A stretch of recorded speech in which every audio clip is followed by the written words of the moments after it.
Angelina Gripp has a master's degree in social work from USC and is pursuing a PhD in depth psychology. She is a self-proclaimed late bloomer and runs Arena Therapy Services in Costa Mesa, California. She talks about having family members in addiction, working through personal pain and triggers in order to work with women, and gives us some book suggestions. Enjoy. Welcome to the Illuminate Recovery podcast. We shed light on mental health issues, mental illness, and addiction recovery. Ways to cope, manage, and inspire. Beyond the self-care we will discuss, you may need the help of a licensed professional. My name's Kurt Nider. I'm a husband, a father, entrepreneur, a handyman, and a student of life. I avoid conflict, I deflect with humor, and I'm fascinated by the human experience. And I'm Shelley Mangum. I am a clinical mental health counselor, and my favorite role of all times is grandma. I am a seeker of truth, and I feel like life should be approached with tremendous curiosity. I ask the dumb questions. I fill in the gaps. The Illuminate Recovery podcast is brought to you by Illuminate Billing Advocates. Make billing and collection simple with leader in substance abuse and mental health billing services. Verification and analysis of benefits, pre-authorizations, utilization management, accurate claim submission and management, denial and appeal management, and industry-leading reporting. Improve your practice's cash flow and your ability to help your clients with Illuminate Billing Advocates. Today we have Angelina Gripp with us. She is a licensed clinical social worker. She's a leader in the life after treatment, mental health, addiction, and wellness. She's also a media personality and founder of Arena Therapy Services. Angelina, thanks for being willing to be with us today. It's my pleasure. Thank you for having me. Let's just start out by getting a little bit of background. You're a licensed clinical social worker, and that is quite a journey in and of itself. Give some background of where you come from and how you ended up where you're at. I'm actually a late bloomer, I would say, in the clinical field. I didn't start my educational journey until 2008, I believe it was. I'm originally from Australia. I've been here for 26 years. And I was transitioning. I was a single mom and trying to change jobs, and realized that as I had all this experience, I was in sales and business development back in the day. And I tried to change careers, and I realized that it was very difficult without a degree. So I started school at 35, and late bloomer there. But I remember starting out in business, actually, and because that was the only really path I thought I had at the time. And about a year into it, my friends had an intervention. They're like, "What are you doing? You should be doing psychology. Everybody wants to talk to you about their problems, and you just seem so much better suited to that." And being stubborn like I am, I'm like, "You don't tell me what to do. I'm fine, thank you." 2 months later, I changed because it was my choice, right? So I went straight through. I did my undergrad, then I got my graduate degree, and actually now I'm doing a PhD program, which I just started a year ago. I'm in my second year right now. And so I went to University of Phoenix and worked full-time, went to school full-time, single mom. I think a lot of people out there are doing that these days, and hats off to you, because I remember it was a grueling experience. I had no social life, no life outside of school and my family, but that was fine with me at the time. And then USC for my master's degree. And with an LCSW, you graduate with a master's in social work, and then it's 2 to 3 years, depending on how long it takes you to get your hours. It was 3,500 at that time, experience before you're licensed. And then you sit your exams and all that kind of stuff. So it was a 9-year journey, I guess, when I look back. Which, if you had told me that up front, I would have laughed at you and said, "You're kidding, I'm not doing that." But I did.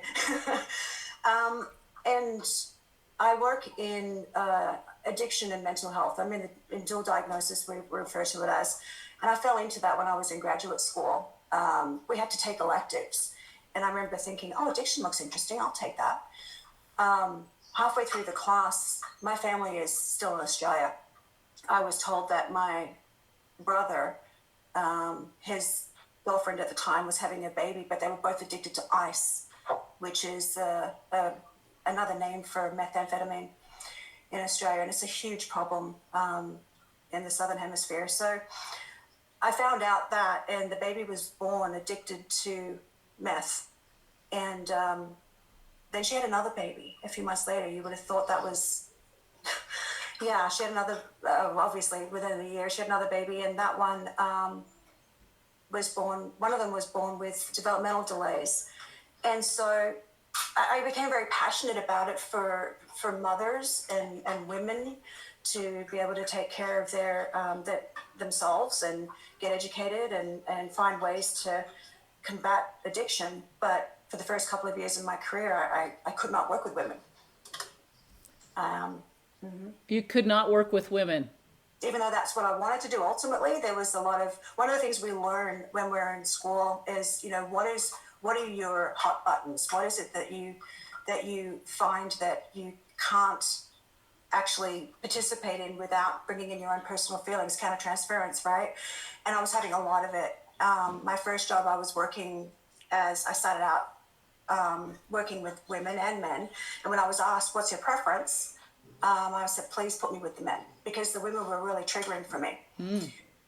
And it took me probably 3 or 4 years before I could finally show up without all that countertransference, judgment. And even though you don't want to be that way, there's a part of you that can't help it. And when you bring your own stuff into a room with a patient, that's not okay. So I was very aware of that.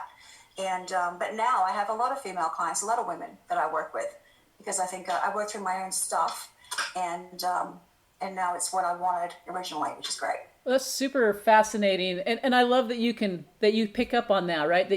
That's something that we do in our education, because as a clinical mental health counselor, same thing, right? There are areas that I'm like, yeah, I'm not going there. I'm not going there.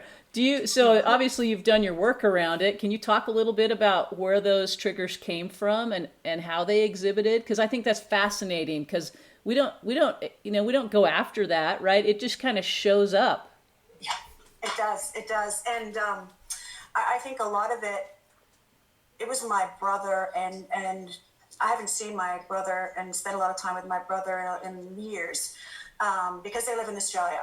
So I'm kind of estranged, I would say, for the most part, from my family over there. I don't get to see them every, summer or anything like that, because they're so far away. But he and I had a very close relationship when he was little. My brother and I are 15 years apart, and as a little one, I spent a lot of time raising him, and he was my little brother.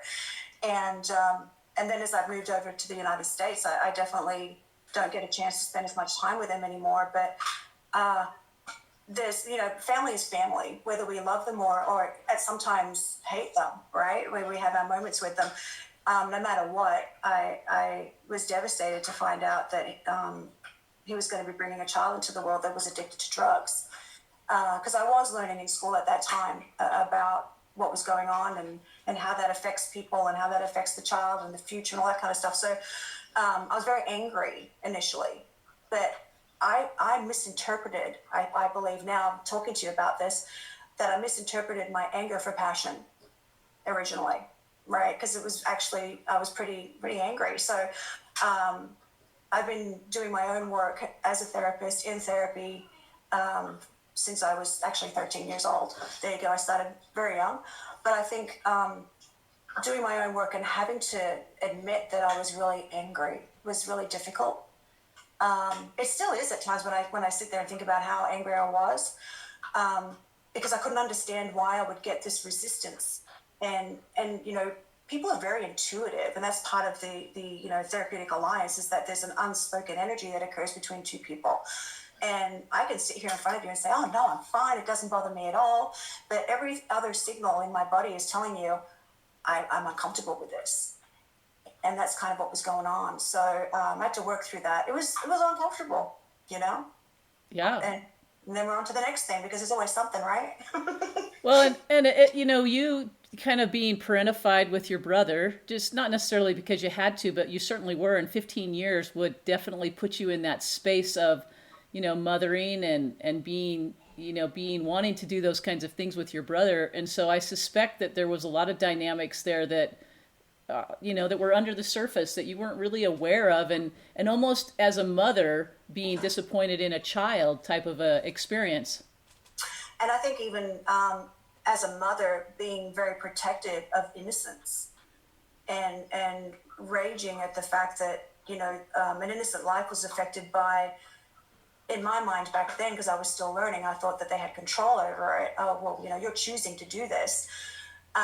Realizing much later, which I think is where some of the forgiveness and understanding has occurred, because I realized that it's a disease. Addiction is a disease versus, oh, you're choosing to go get high.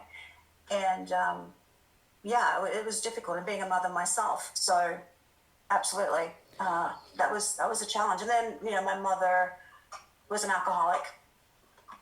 She'll never admit that to this day, but she was. And so I was a parentified child. I did take care of my siblings. And I think that's all this wrapped up in, we do our work thinking that we can just show up and sit in front of a patient or a client, however, whatever we want to call them at the time, and just listen to their problems and everything's going to be fine. And we've got all this wisdom, and it's not that at all. It's two humans coming together. And yes, we have training, but at the same time, we show up with ourselves, with who we are. And all that stuff comes with it if we're not careful. Bad stuff, maybe. Well, and if you're not doing your own work as a therapist, then, the good therapists do their own work, right? Good therapists have to do their own work. I remember that was one of the things they said is, if you're going to be a therapist, you better get a therapist. Oh, yeah, absolutely. I mean, I still meet with one once a week. Yeah. Now it's also part of my requirement for school, but even if it wasn't, I still would. I think it's really important, because we go out, when you get licensed, you no longer have to report to a supervisor. I had that luxury, but a supervisor is not a therapist, not your therapist at least. And I think it's just important for us to process in some way or form, something's going to affect us because we care about the people we work with. And then on top of that, our own stuff that gets triggered. And people will say to me, how did you learn to be able to sit in front of people and not, because some of the stories I hear are horrific, and just fall apart with them? Because that used to be the old me, was like, let me be sad with you, right? And then my training taught me that's not really what we're supposed to be doing. We're supposed to help people help themselves. And I have this kind of, it's almost a mental holding little, I don't know what you want to call it. When something comes up for me, I put it aside mentally and go, okay, that was triggering. I felt that. And then I can check in with myself often afterwards, like, okay, do I still need to think through that? Is that something that's still coming up? And if it is, then I'll put it in my head to talk to the therapist about it, or call someone right away. Yeah, so profound. I've noticed as you've talked that there was quite a paradigm shift between what you used to think about substance abuse and where you are now. Can you talk about that shift for you and what caused it, kind of what you went through? Yeah, in the community, they call it making amends. When the 12-step program, you make amends to people. And I've had to do that to people who were struggling with addiction, friends in the past, because I had such a narrow, I guess I was judgmental. I mean, to say that about myself is uncomfortable, but I was. I mean, I came from, a Catholic upbringing, very strict Catholic upbringing, and had this idea that, there was a choice. If you did something, you had a choice to do something good or bad, that, it didn't just happen to you. And I learned that when it was in school, when I started to understand a lot of things, from sexuality through to addiction, the biological component in that. And I started to realize that I was very wrong. And I needed to, like I said, make amends to the people that I had judged, and also myself, I think, because you don't know what you don't know. And I'm grateful I got an opportunity to expand my understanding. So the understanding that it's a disease, the understanding of the mechanics of what addiction is and how it affects people, as well as it being a part of a much larger picture of their whole life experience, right? I think that there was just compassion that kicked in versus judgment. Well, it's powerful, and it's not the idea that they don't have some choice and they don't have absolute responsibility for their recovery and their healing, but in the heart of addiction, that takes over, right? It takes over it's more important than relationships. It's more important than safety. It's more important than a house to be in or a roof over your head. It's more important than food, right? That drug becomes the most important thing in your system. Your body is telling you you're going to die without it. And in that kind of a place, you don't make really great decisions. And it becomes as necessary as breathing to people. And you made a good point. Like they will make a choice between, do I eat or do I get high? And do I pick up my kid from school or do I go and meet my dealer who's only got time to meet me right now? Well, you know what, I'm going to be late to pick up my kid. Or maybe I won't pick up my kid. And I couldn't understand that. And you mentioned that it's a combination of having a choice and I guess personal responsibility, right, to a certain point. And there's always that little gap right before someone gets high again, I think, when there's a bit of clarity. And that's when we try and work with people, hopefully, to be able to, okay, you're ready to make a change or a different, not so much a choice in that moment, but kind of. Are you ready to maybe just turn away a little and see if there's another way to live your life than the way you've been living it? Well, and I love how you've talked about your shift in having a very limited understanding of what addiction is and what maybe even what being a human being is, right? Because we come into this world with our own experiences and our own perspective, and when we start to expand that and learn more, it allows us to have so much more compassion and understanding for what somebody else is going through. And I think that's really been, when I talk to other therapists and do supervision with them and stuff like that in the past, it's really about being able to understand where another person's coming from, meeting them where they're at. Here's the question then that's front of my mind, is that these shifts that you've made, these experiences that you've had that have helped you, and your education helped you see things differently. I imagine that your mom was an alcoholic. You said that your brother had methamphetamine or ice issues, right? Addiction and all of the things that came with that. Do you have other close relationships that's been a theme for you? Well, my sister too is now struggling apparently with alcoholism, and she's 7 years younger than me. Friends, it's interesting you say that. It's almost like, are you attracting that kind of, as a result of your family unit? Have you continued to think that that's something that, well, you're comfortable with it, right? So do you think that that's what you how you show up best in life is when you're in these types of relationships?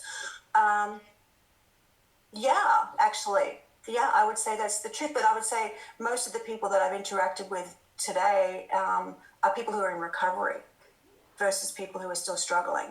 I don't have anybody in my own personal circle that's struggling that I interact with on a regular basis.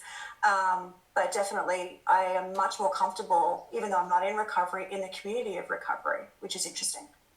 Well, and it's interesting what you said is that as you do your healing and you do your own work, the people you associate with tend to shift because we associate with what we're comfortable with when that's familiar to us, and those patterns, although they're miserable and uncomfortable, we know what to expect.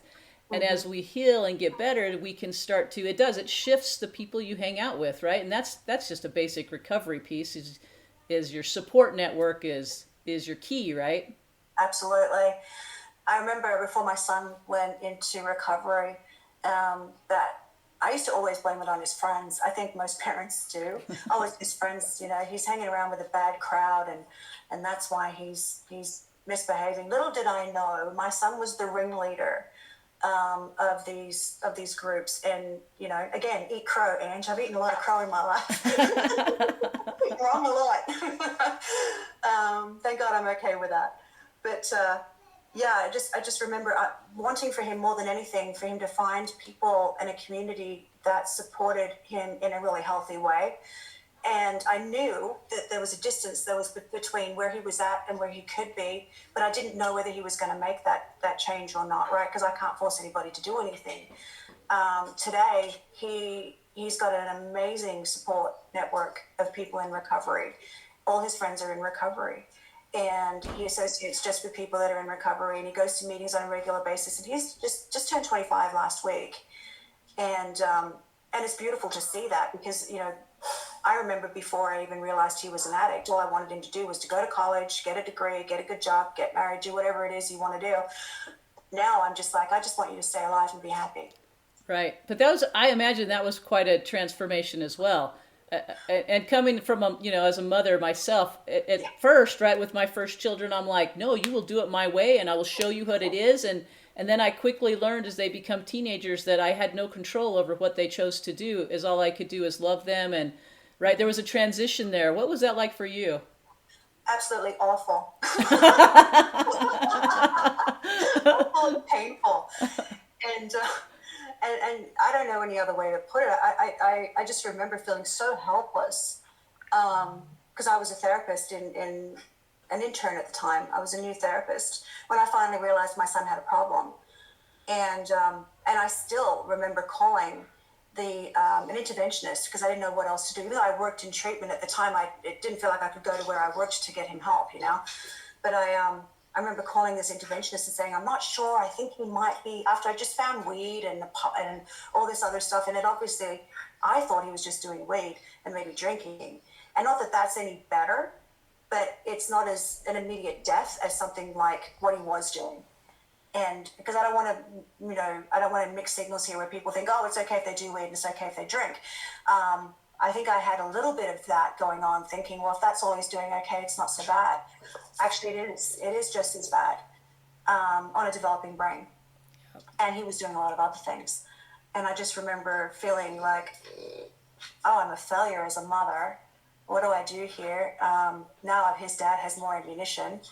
Things like that. It became about me, but also with him. What do I do with you? And we had a rocky time together. He and I ended up homeless together. It was great. Not so much. I laugh now, but geez, we couch surfed together and just trying to do everything I could to get him help and to be there for him and to make sure that he could stay. I guess I thought I had power to keep him alive. Yeah, well, it is that is who is we're going to use all of our power. We're going to save you. We can do this, and then it slaps us in the face, and at some point we realize, yeah, no, you can't save them. They've got to save themselves. Is all you can do is love them and give them tools, but they've got to decide, and that is the hardest thing I think as a mother to let go of. I don't know. We can call it control, and it's control, but to let go of that and start to see them differently. It's powerful, but it's painful. I think it's also it's we have to, as mothers in those situations, it's very instinctive for us. If that child falls down and hurts themselves, they scratch their knee, they break their arm, if they fall, we're there to catch them. It's instinctive. So it's not even like I have to think about, oh, how I'm here to help. But when you're there to help with a situation that you're powerless over, it's frightening. It's terrifying. I'm revisiting that in a way right now. I just remember feeling like I remember not sleeping for very well for weeks on end because he'd gone out and I didn't know whether I was going to get a call that he was going to be dead and things like that were and I realized no matter how much I tried to keep him in check, I had no business doing that because he was going to do what he wants to do no matter what. And yeah, that was probably the hardest thing to realize is that he's going to fall and I have to stand here and I can't pick him up and off his knees for him because if I do, I could be potentially making it worse. Yeah, that enabling piece. Yeah. Well, and you talked about maybe not realizing or that mindset of weed and alcohol is not that bad, it'll be okay, but what you really, to me, what I heard you say was denial is blissful, right? To deny what we probably know is really happening and how bad it really is.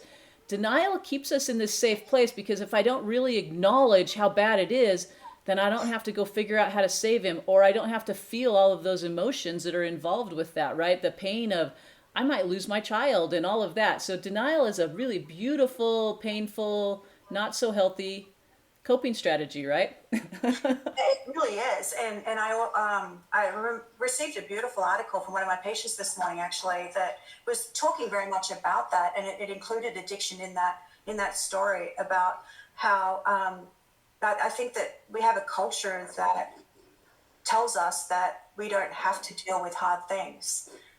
That what if you don't like it, we can cancel it. If you don't want to listen to that, we can turn it off. If you can walk away, you can call someone names, and that's it. You've dealt with it. And with addiction included in that, there is no way around pain, right? There is no way around it. You may be able to temporarily hold off the experience of it, but the only way through a problem and through life itself is to go through it. And I think that's culturally, it would be beautiful to see that being more,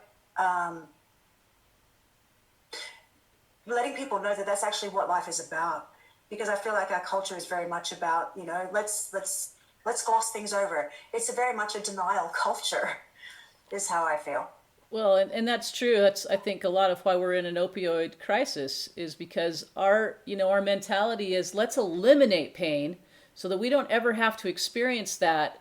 And that is not a human existence, right? Because how do you grow without the challenges? How do we get, like you talked about, that transition and that change, that transformation that you've made as you've grown and learned, but you've had some really painful experiences that got you there. Would you give any of it up? Would you go back and say, I don't want any of those because it was too hard? If you had asked me while I'm in it, absolutely. But, right? But in retrospect, no, because I think that, how do we grow as human beings? We grow through adversity. We become more who we are by overcoming the challenges that we face. And I think it's, a person who hasn't faced any adversity whatsoever, someone who hasn't had difficult experiences, introduce me to someone like that, because I haven't met one yet.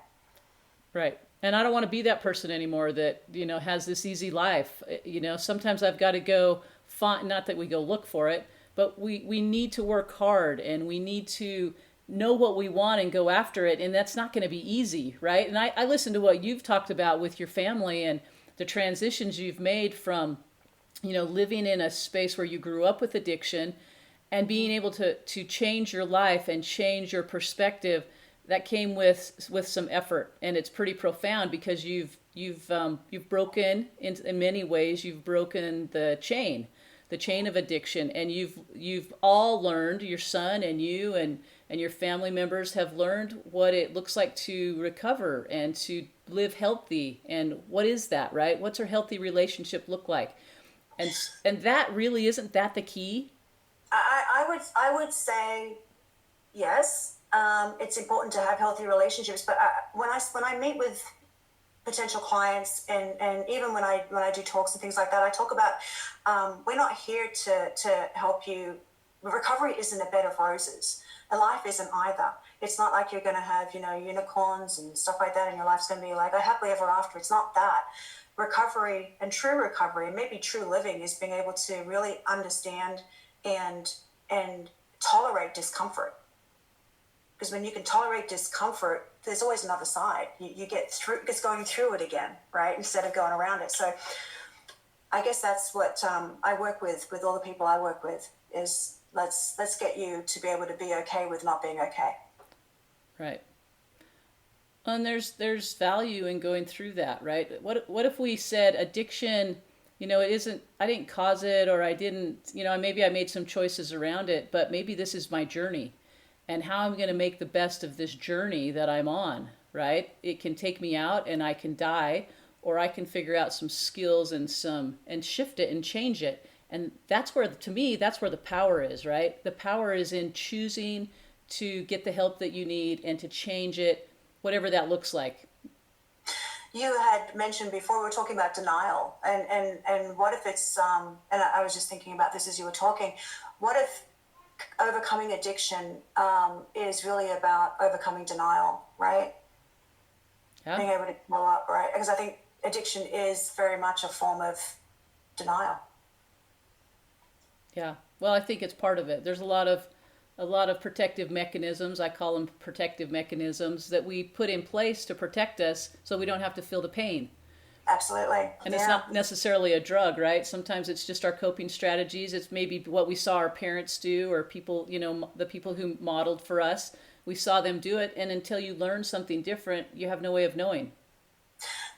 Right. And I think that's the hard thing too for people that do know versus people who don't.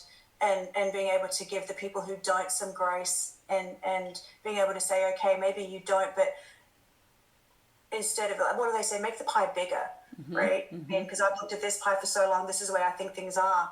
And then you get an opportunity to learn more and add more knowledge into that, and you get to make different decisions. But if you don't know, you don't know that there's other choices out there. So yeah, I think it's Right. important. Well, and I think that's the job of a therapist, is to expand their awareness, right? Is to give them a perspective that's different than what they already know. And there's so many good tools and approaches to doing that now that it's incredible. We're learning so much more about how to facilitate that in a very healthy, human, respectful way. I think that's why I ended up doing the PhD program I'm doing. Is I had a very kind of the evidence-based approach to therapy, right? So using a lot of of what I've been taught, and I've always felt like there was something missing in being able to really approach the whole human experience. And I had a lot of people that were working with me that were doing a lot of the alternative types of medicine, and I thought, okay, well, I love that idea, but without training, I guess maybe I'm a bit of a geek there. I feel like if I have the education first underneath that, then maybe I'm going to be able to support that a little more. So I'm getting a PhD right now at Pacifica Graduate Institute. I'm in my second year in depth psychology and specializing in integrative therapy and healing practices. So it's really interesting being able to bring that whole human part back into it, the unconscious, and as opposed to just sitting in front of someone like I used to do, thinking that CBT and things like that and changing someone's thinking was all you needed to do. Well, hold on a second. Where did that thinking come from? And there's so much more to an individual than that. Nothing against CBT. It works with other things. But I just found for myself, I needed to get more depth. And with the individuals I work with, the experience of addiction is a very soul experience. It's a soul destroying at the time experience. So I don't know if I didn't really feel like I could do the work I needed to do without really learning more about how to get to that. And that's what I've been doing, which is interesting. Oh, it's absolutely fascinating. Would you say, I found this to be true, but I don't know that everybody agrees with me, so I'm just going to ask, do you feel like the people that you work with as clients, that they really have within them the answers that they need, and that you're really just facilitating, helping them find those answers? I think most of them do, yes. I would say most, if not all. But, and I say most, if not all, because some of them don't make it. And I've had that very real experience of losing quite a few people that have not been able to get to the other side. But I've always, I'm not overtly, not really religious, so to say, but I'm ex-Catholic. so, but I believe there's something greater than myself. And I think that I look at addicts and people who struggle with such horrific experiences, I think, as almost like, if you wanted to say God's children, if you wanted to say there's something very special about the people who take on this challenge. And because it is so, it tears your life apart, it tears other people apart. But when we talked about before, going through an experience, when you come through on the other side, the people that I know who are in recovery are some of the most amazing people I've ever met. And I wouldn't, and I bet if you asked them the same question you asked me, would you do it all over again? They'd probably have the same answer I did. Not while I was in it, but definitely in retrospect, yeah. Yeah, well, and I love the way you bring up that disclaimer, right? Not while I'm in it, right? Because while we're in it, and I think back to some of my painful moments, and it was those moments that I went, wait, this is why people use drugs, because this is so painful. I want out of this right now, right? I don't want to feel this anymore. This is exhausting, and so it gives you those deep painful moments, gives you that understanding piece that says, oh, I get why you're doing this. Now let's go figure out how to help. Absolutely. And I read something, I think I told you earlier, I read something this morning. Part of the article, there was a quote, and I can't remember who said it, but it was asking the question, not why is this happening to me, but why is this happening for me? And when you're in it, that's a very, very difficult question to ask yourself. Mm-hmm. And I don't think until you start coming out of it on the other side that you're able to kind of get there and go, oh, okay, well, now what can I learn from this? Because in the moment, you're just trying to survive. Right. Well, and I even remember, early on before I was a therapist, and just having the exposure that I had in my life, my life experiences, a therapist might tell me some of the same things I've heard you say, and I would just look at them like a deer in the headlights, right? I'm like, I have no idea what you're telling me. It sounds really good, but I don't even know what that means. And now I can look back after having gone through it and I can go, oh, that's what you meant, right? But most people just don't even have a frame of reference to know some of the terminology that we're using. No, they don't, and I think that's where it's really important as therapists to be also very honest with ourselves about what frame of reference we can provide. Mm-hmm. Because what we learn in books is one thing, but and lived experience, we can't have lived experience in every single situation that walks through our door. But that's where I think compassion and understanding and being able to ask questions and being able to remain, look, I don't understand this. Can you help me understand this? So that you can find the commonality or common ground somewhere. But I think most therapists have probably had pretty intense lived experience. Mm-hmm. I agree. I think so. The best ones, the very best ones Right? do. Yeah.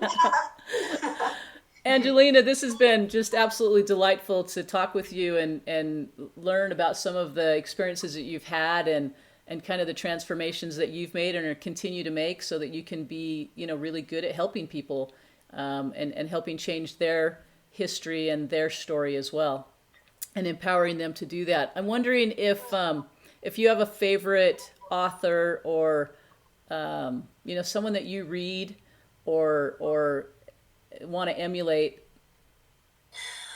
I have a lot of authors that I really enjoy, especially being in a PhD program, right? If you could see all the books I have here, I mean, but there's somebody I really enjoy reading. I think she's very rich in and soulful, and has also suffered is Teresa Pincola Estes, and she wrote the book. There's two of them that I really enjoy: Women Who Run with Wolves, and the other one is Untie the Strong Woman. And not that I'm a feminist, so to speak, but I do definitely, we're definitely looking into the imbalance that's occurred between masculine and feminine energy, right? And so that's a whole nother thing. We can do a different show on that. But yeah, I really enjoy both of her as an author. And I think her lived experience is what she brings to the table, as well as mythology and stories. And her books are anthologies, and there's all these beautiful short stories that she shares. And when you think about what we do as therapists too, when we really get engaged with a patient, that's what we do. We share stories. Mm-hmm. And so that's, if anyone has a chance to read any of her books, I'd recommend it. Oh, fantastic. Angelina, thanks for being on with us today and sharing your wisdom and your insights with us. It's been fantastic. I've been very fed and have really enjoyed our conversation. So thank you. If our listeners, which I imagine they will want to, connect with you and learn more about what you do, they may have questions for you. What's the best way for them to get a hold of you? Through my website, and that's arenatherapyservices.com. So ARENA therapy services, all one word, .com. And I can be contacted through the website. Oh, fantastic. Well, I'm sure that that people will be reaching out, and I'm excited for your doctorate degree as well, because it sounds like that is going to bring a lot of depth to your practice and what you can do for people. So we'll have to revisit our visit here in the future. That'd be wonderful. I'd enjoy that. It's been a pleasure speaking with you both. Thank you so much. Thank you.